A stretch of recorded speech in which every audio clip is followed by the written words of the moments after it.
தெரிஞ்சிருச்சு. பெரியவங்க அதிகாரி இது பார்த்து எல்லாருக்கும் தீர்மானம் சொல்லுங்க ஐயா. நெஞ்சு கொதிக்குது ஐயா. கீழே விட்டு பாருங்க ஐயா. என்ன பத்தாத்து பகவானே சமாதமா. என் பேர் குழந்தை ஐயா.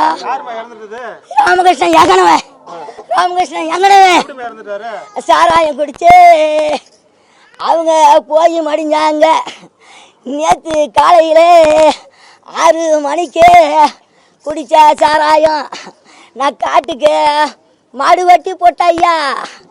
அவங்க மயக்கா வருதுன்னு படுத்துக்கிட்டாங்க. மருமவ வாசாமி நம்ம ஆஸ்பத்திரிக்கு போகணும்னு கூப்பிட்டாங்க. எனக்கு ஒன்றும் இல்லை. அப்புறம் நாங்கள் ஆஸ்பத்திரிக்கு சாமி தூக்கிக்கிட்டு வந்தோம். சாமி அங்கே ஆஸ்பத்திரிக்கு போகக்குள்ளே என் கணவன் உயிரிழந்தான். அவங்க அப்படியே கொண்டு போய் போட்டாங்க.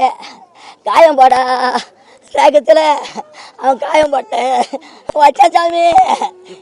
மக்களே நீங்க பார்த்து எங்களுக்கு தீர்மானிக்கணும். என்னன்னு பண்ணணும்னு கேட்டா சாராய கடை எங்கேயுமே இருக்கக்கூடாது. தமிழ்நாட்டு உள்பட இருக்கக்கூடாது. சாராயத்தை எடுத்துடணும். மதுக சாயத்தை எடுத்துடணும். எத்தனை குடும்பம் அழிஞ்சிருது. இதுக்கெல்லாம் தீர்மானிச்சு பதில் சொல்றது மேல அதிகாரி பத்தி எங்களுக்கு தீர்மானம் சொல்லணும். டாஸ்மார்க் எடுத்துடணும். இருக்கக்கூடாது. அதையும் குடிப்பான். குடிக்காத நிறுத்தம் போய் குடிப்பான். ஆனா சார் எதுவே இருக்கக்கூடாது. போதை உள்ள மழக்க உள்ள மருந்து எதுவும் இருக்கக்கூடாது. அதை தமிழ்நாடு அவர் என்ன கோரிக்கை வைக்கிறானா நாங்க சொல்ற கோரிக்கை வைக்கணும். நாங்க சொல்ற கோரிக்கை நிர்வாகத்தை இருக்கக்கூடாது.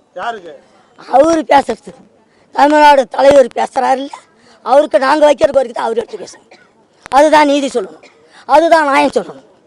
இதுதான் எங்களோட வரலாறு. சாராயம் வித்தவங்க கொண்டு போகணும். அவங்க சென்மாசனத்துக்கு அந்த நாட்டில் அடி வைக்கணும். எங்கேயுமே இருக்கணும்.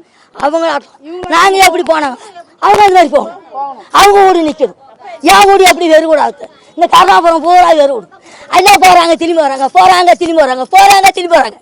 போராடி இத்தனை சாராயத்தை வச்சான்.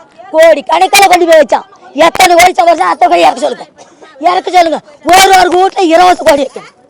வச்சாட்டா எங்க விடுவோம். இல்லைன்னா இந்த நாட்டை அவன் அடி வைக்கணும். அவன் சுற்காடு போற வழியில் இருக்கணும். ஆமா.